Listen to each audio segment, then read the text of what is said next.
Boker Tov, Shana Tova U'Metuka. Today, as we stand on the threshold of a new year, Erev Rosh Hashanah serves two very distinct purposes in helping us to prepare for the new year. On the one hand, it ends the month of Elul, when we have taken a Cheshbon HaNefesh, a spiritual accounting of our lives. But Erev Rosh Hashanah also serves as a transition to the new month of Tishrei, as we look to build upon the past.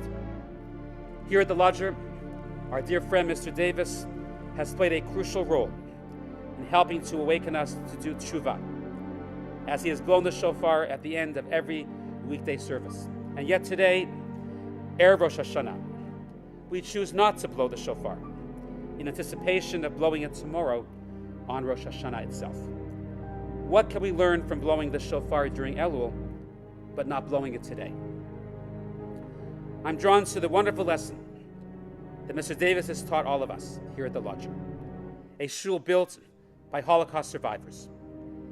It's truly significant that Mr. Davis himself, a survivor of the Shoah, who voluntarily took upon himself to blow the shofar for us.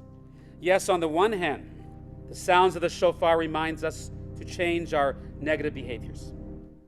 But when we heard Mr. Davis blow the shofar during Elul, it reminded all of us that it wasn't just any person who was blowing, but a survivor of the Shoah, a man of deep faith who chose to do this mitzvah, symbolizing hope for the future.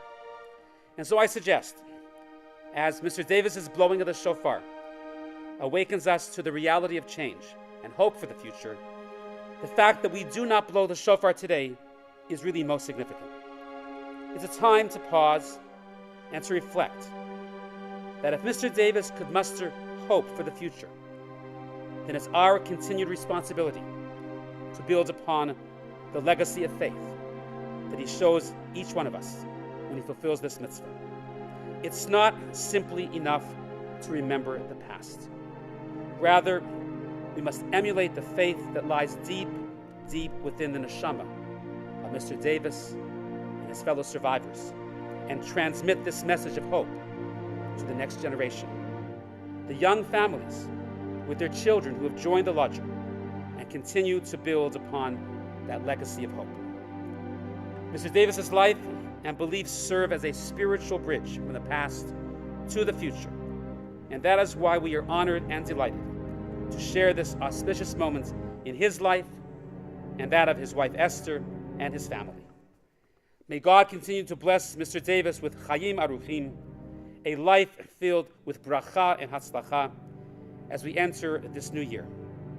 Yashar Koach to you for teaching us such an important lesson as we wish each other a Shana Tova U'Metuka, a sweet year filled with goodness and much joy.